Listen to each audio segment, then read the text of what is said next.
دوستو آج کی اس ویڈیو میں ہم بات کریں گے شیعہ اور سنی مسلمانوں کے بارے میں، اور ساتھ ہی ساتھ آپ کو یہ بھی بتائیں گے کہ آخر شیعہ اور سنی آپس میں کیوں لڑتے رہتے ہیں۔ دوستو اسلام کو ماننے والے دنیا بھر کے مسلمان خود کو اسلام کا جانثار کہتے ہیں اور اسلام کی بات بھی کرتے ہیں۔ بتانے کا مقصد یہ ہے کہ سچے مسلمان وہ ہیں جو خود کی زندگی شریعت کے حساب سے گزارتے ہیں، یعنی اسلام دھرم کے نیموں کے مطابق چلتے ہوں، لیکن اسلامی قانون کی اپنی سمجھ اور اس کے اتہاس کے مطابق اسلام کے ماننے والے مسلمان کئی حصوں میں بٹے ہوئے ہیں۔ دنیا بھر کے مسلموں کو اگر موٹے طور پر دیکھیں تو یہ دو حصوں یا دو فرقوں میں یعنی شیعہ اور سنی میں بٹے ہوئے ہیں۔ ان کے علاوہ چھوٹے چھوٹے دوسرے فرقے بھی ہیں، حالانکہ شیعہ اور سنی بھی کئی فرقوں یا حصوں میں بٹے ہوئے ہیں۔ اللہ ایک ہے اور محمد اس کے آخری رسول ہیں، اس بات پر شیعہ اور سنی دونوں سہمت ہیں۔ لیکن اگر دونوں فرقے اس بات پر سہمت ہیں تو آخر وواد کیا ہے؟ کیا وجہ ہے کہ سعودی عرب اور ایران ایک دوسرے کے کٹر دشمن ہیں؟ کیا وجہ ہے کہ یمن کے اندر ہوتی اور ہادی آپس میں لڑتے رہتے ہیں؟ عراق اور سیریا جہاں IS ہے وہاں شیعہ سنی کا وواد چلتا رہتا ہے۔ کل ملا کر دیکھیں تو آخر کیا وجہ ہے کہ اسلام کو ماننے والے ہی آپس میں لڑ رہے ہیں؟ اس کے لیے ہم نے بہت ریسرچ کی ہے اور آج کی اس ویڈیو میں آپ کو بتائیں گے بھی۔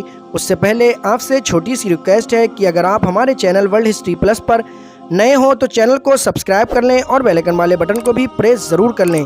چلیے دوستو بڑھتے ہیں اپنی ویڈیو کی طرف۔ دوستو سب سے پہلے اس بات کو سمجھنا ضروری ہے کہ آخر شیعہ اور سنی ہوتے کون ہیں۔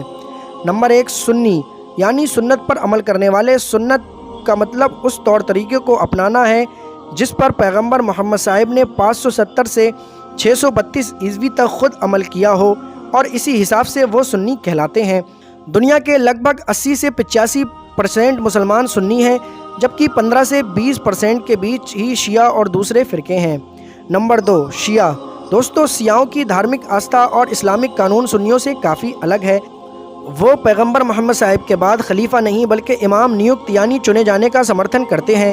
ان کا ماننا ہے کہ پیغمبر محمد صاحب کے وصال کے بعد ان کے اصل اترادھیکاری یعنی ان کے مشن کو آگے بڑھانے والے صرف اور صرف ان کے داماد حضرت علی تھے۔ آپ کو بتاتا چلوں کہ ان دونوں فرقوں کا بڑھوارہ پیغمبر محمد صاحب کے وصال کے بعد ہوا۔ محمد صاحب کے بعد ان کا اترادھیکاری کون ہوگا، اس کو لے کر دونوں فرقوں میں الگ الگ سوچ ہے۔ جس شریعہ قانون پر اسلام چلتا ہے وہ بھی ان دونوں فرقوں میں کچھ مدوں میں الگ الگ ہے۔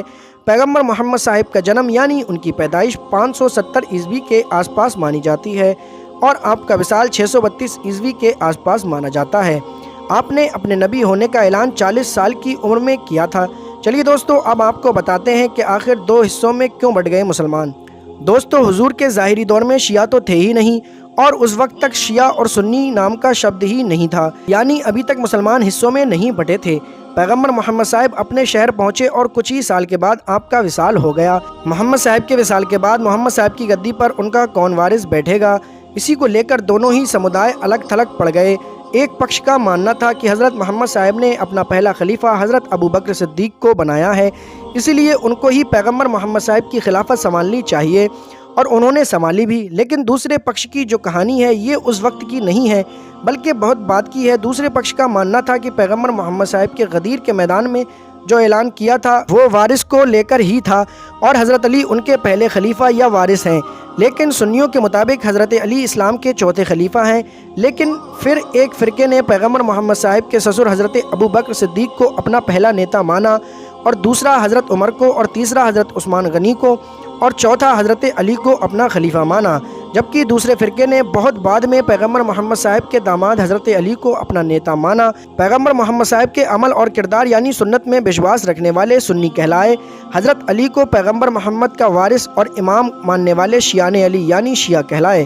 دوستو جانکاری اچھی لگی ہو تو چینل کو سبسکرائب کر لیں اور بیل آئیکن والے بٹن کو بھی پریس ضرور کر لیں، تاکہ ہماری ہر آنے والی ویڈیو کی نوٹیفیکیشن آپ کو آسانی کے ساتھ مل سکے۔ شکریہ۔